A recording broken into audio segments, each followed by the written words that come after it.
Hello everyone, welcome back with another very useful and informative video. In this video, I'll show you how you can turn on and turn off the background app refresh on your iPhone or iPad device after updating your iPhone device to the latest version iOS 17.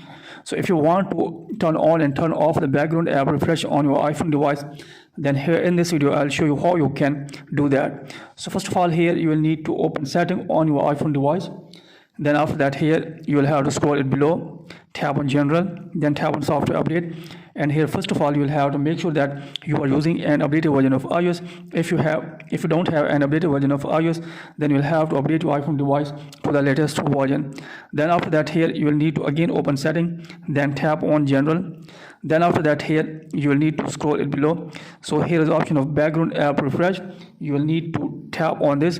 Then after that, here is the background app refresh. Here you can see that here is the background app refresh and it is turned on from here. So if you want to turn off this, then you'll need to tap on this. Then after that, tap on off. Then after that, the background app refresh will be turned off and apps will not be refreshed on the background on your iPhone or iPad device.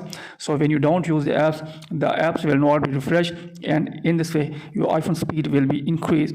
So now if you want to turn on this again, then here you will need to again tap on setting.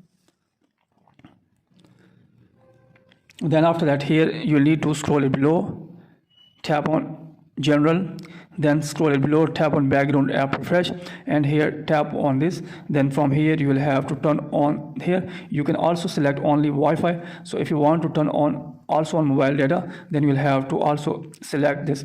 Then after that, background app refresh will be turned on. So if you want to turn off or turn on the specific app, then here you can do that by here. So if you want to turn off the background app refresh only for Spotify, then here you'll need to turn off this toggle.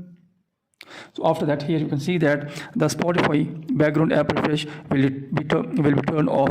If you want to turn it on again, then here turn on this toggle. So in this way you can turn off or turn on the background app refresh on your iPhone or iPad device after updating your iPhone device to the latest version. So in this way you can also turn on or turn off the specific app which you want. So that's it from this video. Hopefully you like this video. If you like this video, then please subscribe my channel and also press the bell icon so that you can get my all upcoming videos. Thanks for watching this video.